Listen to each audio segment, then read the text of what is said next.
Hamas की आखिरी जंग। हमास ने फिर मारे 15 इजरायली सैनिक।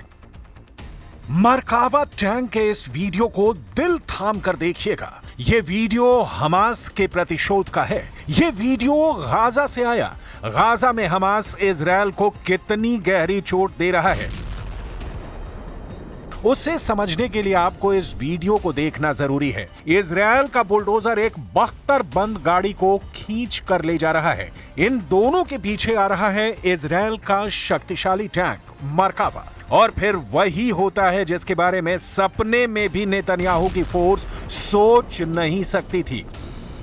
एक बार फिर देखिए।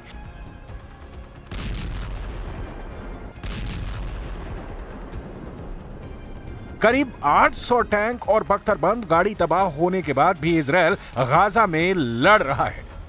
यही है हमास की वो अदृश्य ताकत जिसके सामने इजरायली फोर्स बेबस नजर आ रही है। सिनवार को मार दिया, हमास के सैकड़ों बड़े कमांडरों को मिट्टी में मिला दिया, गाजा को खंडहर बना दिया, लेकिन हमास अभी भी जिंदा है।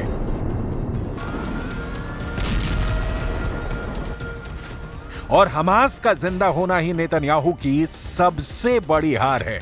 हमास की जीत और नेतन्याहू की हार की पूरी कहानी कुछ ही मिनटों में आपके सामने होगी, लेकिन पहले सुनिए हमास पर क्या कह रहे हैं ईरान के supreme leader ayatollah Ali Khamenei.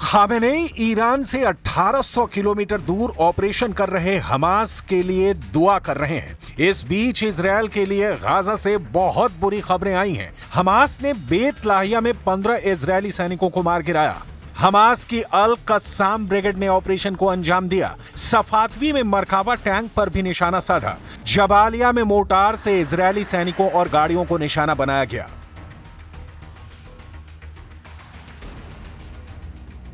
अब टैंक उड़ाने वाले हमास और हिजबुल्लाह के नए नए खतरनाक वीडियो लगातार वायरल हो रहे हैं। कुल मिलाकर इजरायली बख्तरबंद वाली ब्रिगेड इस वक्त दहशत में है।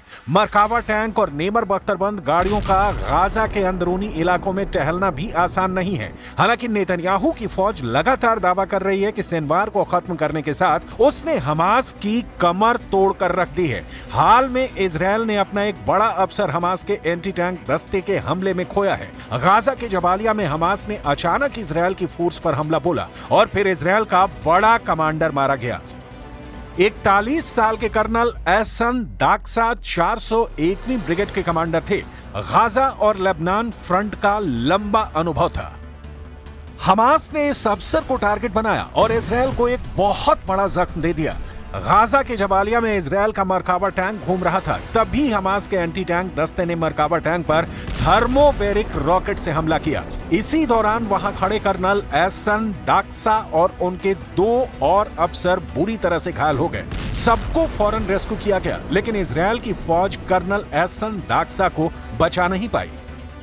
היום בהיתקלות בצפון רצועת עזה, מרחב ג'באליה, נפל מפקד חטיבת השריון 401, אלוף משנה אחסן דקסה, ונפצעו מפקד גדוד באורח קשה ושני קצינים נוספים באורח קל. המפקדים נכנסו לשטח בטנקים ויצאו מהם לטובת תצפית. במהלך התצפית נפגעו מהפעלת מטען כשהם מחוץ לטנק. इसमें कोई शक नहीं कि गाजा से आ रहे ऐसे बहुत से वीडियो ने इजरायल के पावर सेंटर में तहलका मचा दिया है। क्या ऐसे वीडियो अब नेतन्याहू की फौज में नया डर पैदा कर रहे हैं? क्योंकि जो धमाका है उसमें ना सिर्फ इजरायल का टैंक फट रहा है, बल्कि इजरायली सेना की ताकत वाली छवि भी चकनाचूर हो रही है। गाजा ही नहीं, दक्षिण लेबनान में चल रहे ग्राउंड ऑपरेशन में इजरायल को कई झटके लगे हैं और यही नेतन्याहू के लिए बहुत बड़ा चैलेंज बन चुका है। उनके विमानों ने आसमान से बमबारी करके तो हिजबुल्लाह को घुटनों के बल पर ला दिया है, लेकिन ग्राउंड ऑपरेशन में इजरायल को बहुत बड़े झटके लगे हैं, क्योंकि दक्षिण लेबनान और गाजा दोनों जगह से इजरायल के लिए बुरी खबरें आ रही हैं। दक्षिण लेबनान में हिजबुल्लाह का दावा है कि वो इजरायल के 100 से ज्यादा सैनिकों को मार चुका है, जबकि 7 अक्टूबर से अब तक गाजा युद्ध में इजरायल के 800 से ज्यादा सैनिक हमास के हमले में मारे जा चुके हैं। सवाल है कि इतनी लाशों को देखकर इजरायल की वॉर कैबिनेट में क्या चल रहा है? नेतन्याहू वॉर रूम में क्या फैसले कर रहे हैं? इजरायल का दावा है कि अब तक वो हिजबुल्लाह के हथियारों पर इतने बम गिरा चुका है कि उसका रॉकेट और मिसाइल वाला जखीरा सिर्फ 20% बचा है और बाकी बचे हिजबुल्लाह के लड़ाकों और उसके अड्डों को खत्म करने में ज्यादा वक्त नहीं लगेगा। लेकिन सच ये भी है कि दक्षिण लेबनान में इजरायल अब भी जूझ रहा है। 1.5 महीने के ग्राउंड ऑपरेशन में उसके कंट्रोल में ऐसा कोई इलाका नहीं है जिसे वो अपनी बहुत बड़ी जीत बता सके। התיאור של המרחב הזה הוא ייתן לנו את תנאי הבסיס מפה לעשות את הדברים הנכונים כדי שבאמת בעמק למטה יהיה בטוח.